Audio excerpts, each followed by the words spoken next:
स्वागत है आपका एक बार फिर से जीके नॉलेज 25 में। तो आज हम लेके आए हैं आधार सुपरवाइज़र एवं ऑपरेटर के सर्टिफिकेट के लिए एग्जाम में आने वाले महत्वपूर्ण क्वेश्चन आंसर, जो कि आज का विषय रहेगा ग्राहकों की संतुष्टि में सुधार एवं धोखाधड़ी से बचने के लिए जो दिशा निर्देश हैं उनके बारे में आज हम समझेंगे। तो चलिए स्टार्ट करते हैं क्वेश्चन नंबर 1 से। अपने नामांकन के लिए निवासी द्वारा अपने रिश्तेदार के फिंगरप्रिंट जोड़ने के निवासी के अनुरोध के मामले में क्या यह अनुमति दी जानी चाहिए? प्रश्न को समझना होगा आपके लिए कि अपने नामांकन के लिए निवासी द्वारा अपने रिश्तेदार के फिंगरप्रिंट को जोड़ने के लिए निवासी ने अनुरोध किया है, तो उसकी क्या आप अनुमति दे सकते हैं, क्या नहीं दे सकते हैं? ऑप्शन कौन सा सही है? ऑप्शन नंबर 2 इसका सही जवाब है।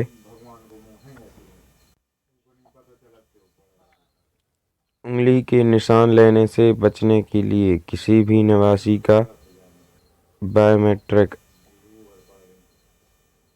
अपवाद के रूप में नामांकन किया जा सकता है। उंगली के निशान लेने से बचने के लिए किसी भी निवासी का बायोमेट्रिक अपवाद के रूप में नामांकन किया जा सकता है? बिल्कुल नहीं किया जा सकता है।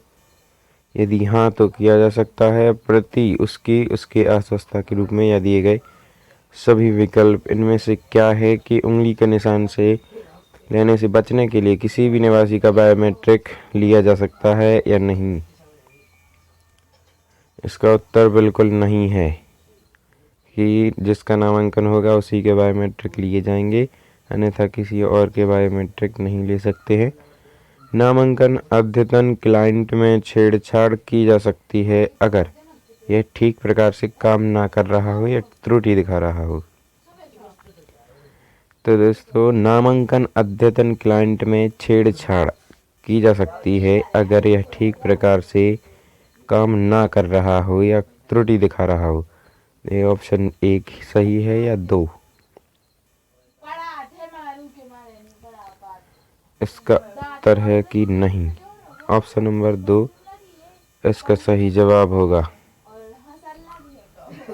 किसी भी निवासी का नामांकन करते समय की फोटो ली जा सकती है। किसी भी निवासी का नामांकन करते समय फोटो ली जा सकती है। किसी भी निवासी का नामांकन करते समय फोटो ली जा सकती है, नहीं या हाँ? इनमें से कौन सा ऑप्शन सही होगा?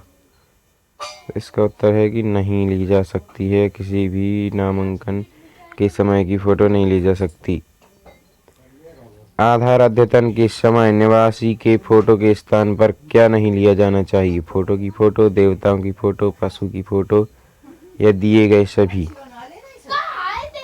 आधार अद्यतन के समय निवासी के फोटो के स्थान पर क्या नहीं लिया जाना चाहिए? निवासी के फोटो के स्थान पर क्या नहीं लिया जाना चाहिए?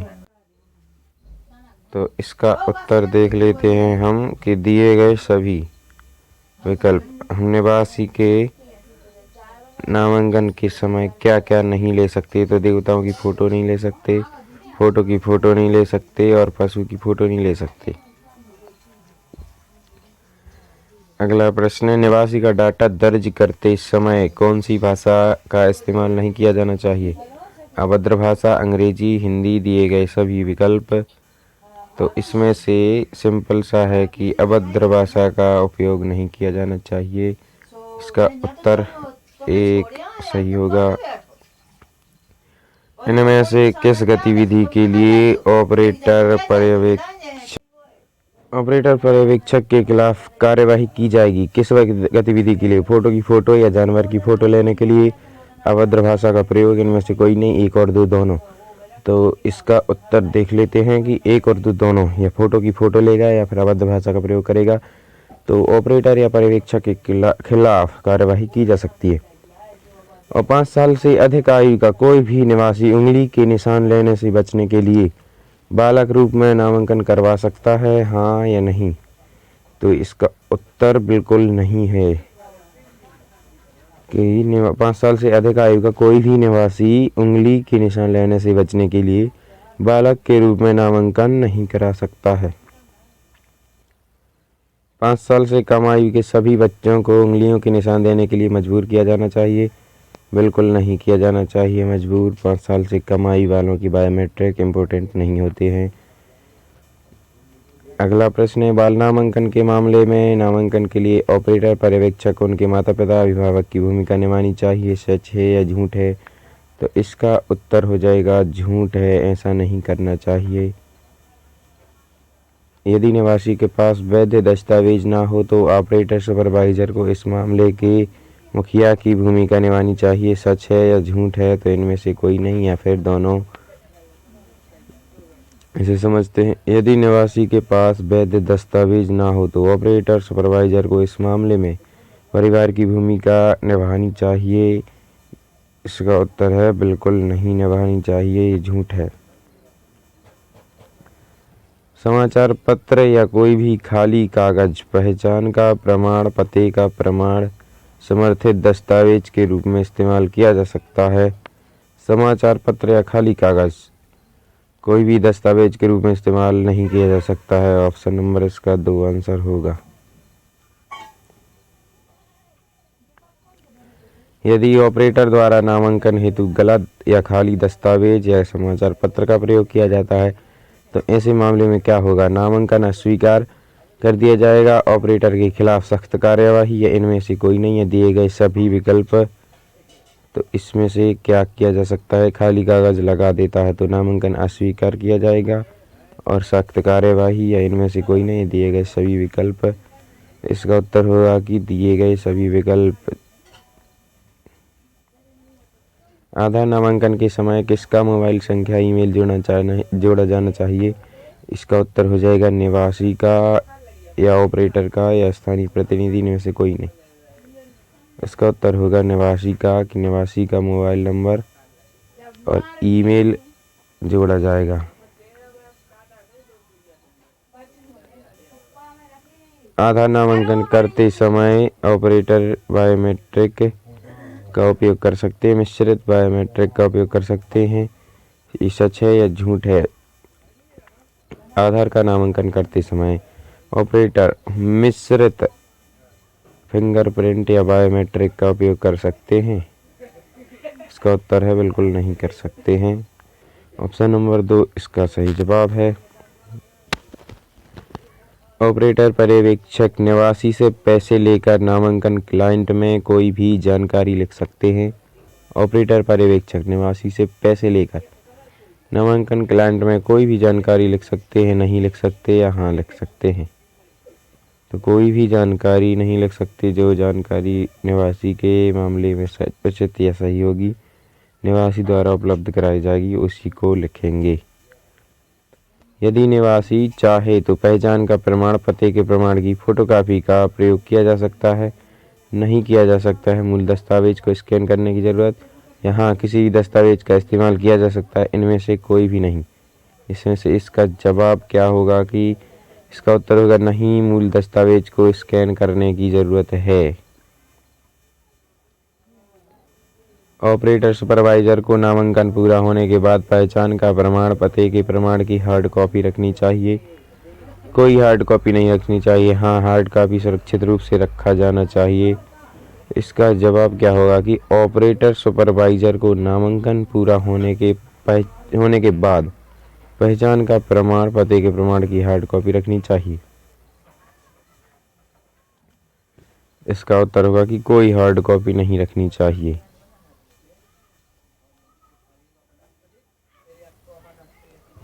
आधार नामांकन और अद्यतन के दौरान निम्नलिखित में से कौन सी गतिविधि करने से बचा जाना चाहिए? फोटो की फ़ोटो लेना, भगवान की फ़ोटो लेना, पशु की फ़ोटो लेना, या निवासी की फ़ोटो लेना?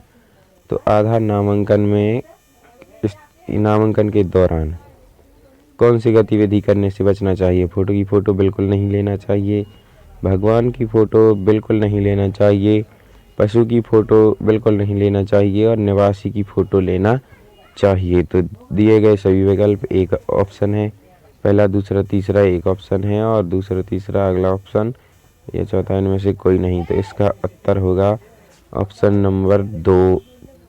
ऑप्शन नंबर 1 सही है, 2 सही और 3। तो ऑप्शन नंबर 2 इसका राइट आंसर होगा। इस गतिविधि से हमें बचना चाहिए। इनमें से पहचान के प्रमाण का वैध दस्तावेज कौन सा है? ड्राइविंग लाइसेंस, मतदान आईडी, कार्यालय आईडी, विजिटिंग कार्ड। तो वैध लाइसेंस जो पहचान का है तो उसका ड्राइविंग लाइसेंस हो सकता है, मतदान आईडी हो सकता है, कार्यालय आईडी और विजिटिंग कार्ड। इनमें से ऑप्शन में देखते हैं। तो दोस्तों ये बता दें आपको कि BOI ड्राइविंग लाइसेंस और मतदान आईडी ही हो सकती हैं। इसलिए इसका ऑप्शन नंबर 1 इसका आंसर होगा। दोनों 1 और 2 दोनों। मामले में यदि निवासी चाहे तो क्या उसका बायोमेट्रिक किसी भी निवासी के साथ बदला या मिलाया जा सकता है? विकल्प 1 या 2 कौन सा सही जवाब होगा? इसका ऑप्शन है नहीं।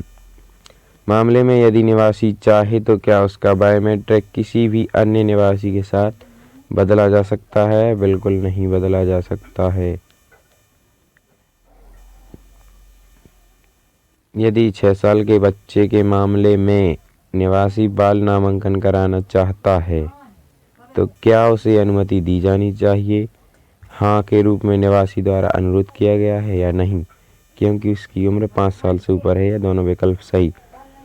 तो 6 साल का बच्चा है तो उसका निवासी बाल नामांकन कराना चाहता है तो उसे अनुमति दी जानी चाहिए। तो ऑप्शन 2 इसका सही होगा कि क्योंकि उसकी उम्र 5 वर्ष से ऊपर है तो 5 साल से नीचे के बच्चों का ही बाल नामांकन बन सकता है। इसलिए इसका ऑप्शन नंबर 2 इसका उत्तर होगा, क्योंकि उम्र उसकी 5 वर्ष से ऊपर है। निवासी के अनुरोध करने पर क्या ऑपरेटर सुपरवाइजर निवासी की वास्तविक फोटो की बजाय फोटो की फोटो ले सकता है? हाँ या नहीं। तो निवासी का बार बार अनुरोध हो रहा है कि आप वास्तविक फ़ोटो की बजाय फ़ोटो की फ़ोटो ले लें, तो क्या ये हो सकता है? ऑपरेटर कर सकता है? इसका आंसर हमें कमेंट में बताएं। तो इसका आंसर होगा कि ऐसा बिल्कुल भी नहीं करना चाहिए। ऑपरेटर ऐसा बिल्कुल नहीं कर सकता है कि निवासी का अनुरोध बार बार यही हो रहा है कि फ़ोटो की आप फ़ोटो ले लो, तो ऐसा बिल्कुल नहीं कर सकते। ऑपरेटर द्वारा पहचान का प्रमाण और निवास का प्रमाण की स्कैन प्रतियां अलग फोल्डर में रखी जा सकती हैं, नहीं या हाँ? तो ऑपरेटर द्वारा पहचान का प्रमाण और निवास का प्रमाण की स्कैन प्रतियां एक अलग फोल्डर में रख सकते हैं। तो इसका उत्तर है नहीं रख सकते हैं। ऑपरेटर द्वारा पहचान का प्रमाण की स्कैन अलग फोल्डर में नहीं रखना है। आवश्यकता पड़ने पर खाली पेपर को पहचान का प्रमाण, निवास का प्रमाण दस्तावेज के रूप में दर्ज किया जा सकता है। इसका जवाब मैं पहले भी बता चुका हूँ। किसी भी खाली पेपर या पहचान के प्रमाण को निवास का प्रमाण के रूप में दर्ज या इस्तेमाल नहीं किया जा सकता। ऑप्शन इसका 2 होगा, झूठ। बढ़ते हैं अगले प्रश्न की तरफ। दोस्तों, ऐसे ही वीडियो देखने के लिए चैनल को सब्सक्राइब करें।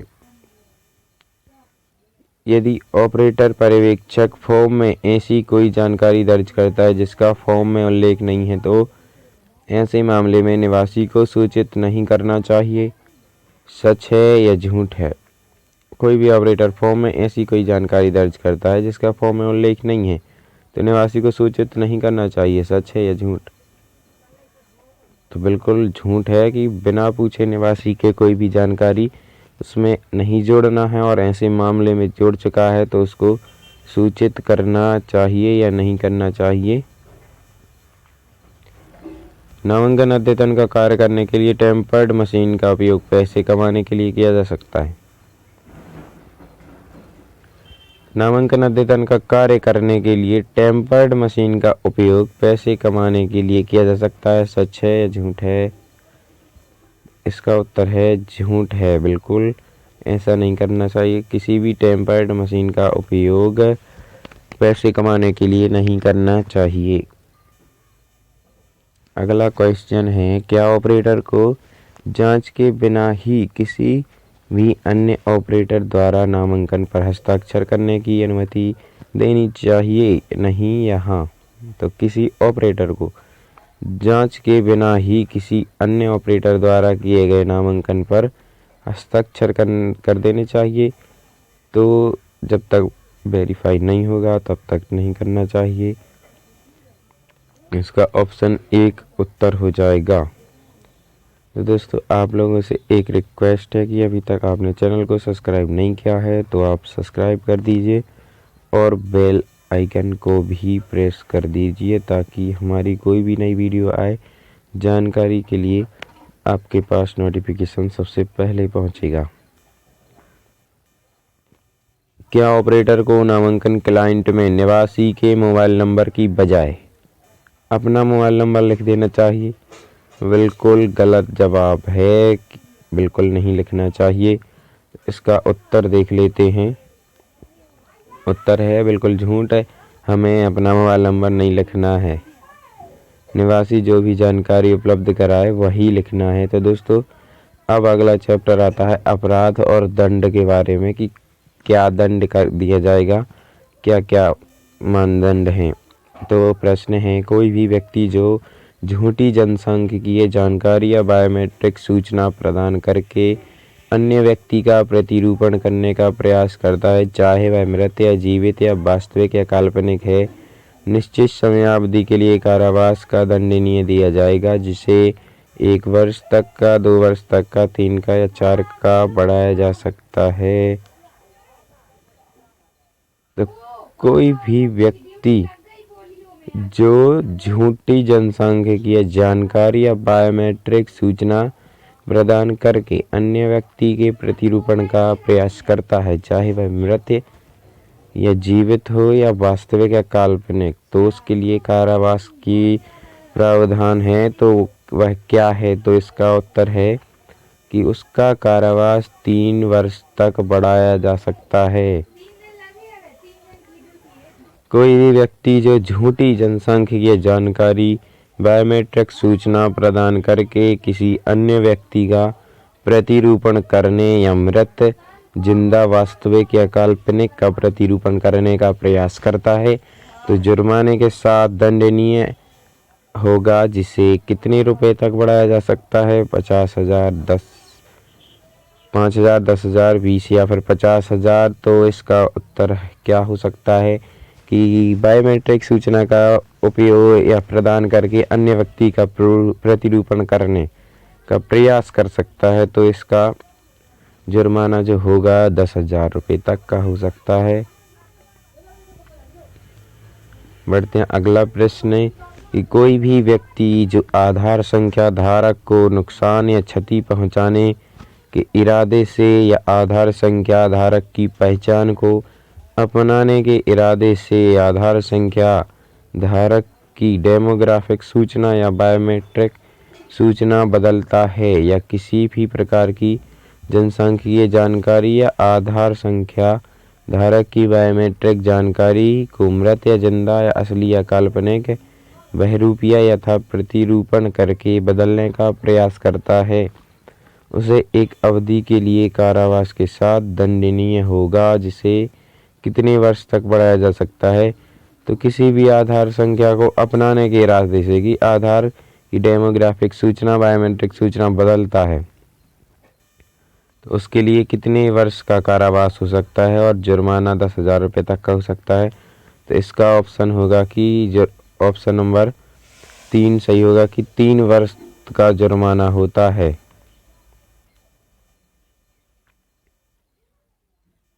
अगला प्रश्न है कि कोई भी व्यक्ति जो आधार संख्या धारक को नुकसान या क्षति पहुंचाने के इरादे से आधार संख्या धारक की पहचान को अपनाने के इरादे से आधार संख्या धारक की डेमोग्राफिक सूचना या बायोमेट्रिक सूचना बदलता है, किसी भी जनसांख्यिकीय जानकारी या आधार संख्या धारक की बायोमेट्रिक जानकारी को मृत या जिंदा, असली या काल्पनिक बहरूपिया अथवा प्रतिरूपण करके बदलने का प्रयास करता है उसे एक अवधि के लिए कारावास का दंडनीय अपराध है और 3 वर्ष तक बढ़ाया जा सकता है। इसके साथ जुर्माना भी लगाया जा सकता है जो कि 3 वर्ष कितने रुपए तक का हो सकता है। इसका उत्तर होगा 10,000 रुपये तक का जुर्माना भी हो सकता है, 3 साल का कारावास। बढ़ते हैं अगले प्रश्न की तरफ कि कोई कंपनी जो इस अधिनियम के अधीन प्राधिकरण द्वारा पहचान की जानकारी संग्रहित करने के लिए अधिकृत नहीं है, शब्दों, आचरण या व्यवहार से यह जताने का प्रयास करती है कि उसे ऐसा करने के लिए अधिकृत किया गया है, उस पर जुर्माना लगाया जाएगा जो कितने रुपए तक हो सकता है। प्राधिकरण द्वारा पहचान की जानकारी संग्रहित करने के लिए अधिकृत नहीं है तो व्यवहार से यह जताने का प्रयास करेगा कि अधिकृत किया गया है, उस पर जुर्माना लगाया जा सकता है। तो वह कितने रुपए का होगा? तो उसका जवाब होगा 1 लाख रुपए तक का जुर्माना लग सकता है।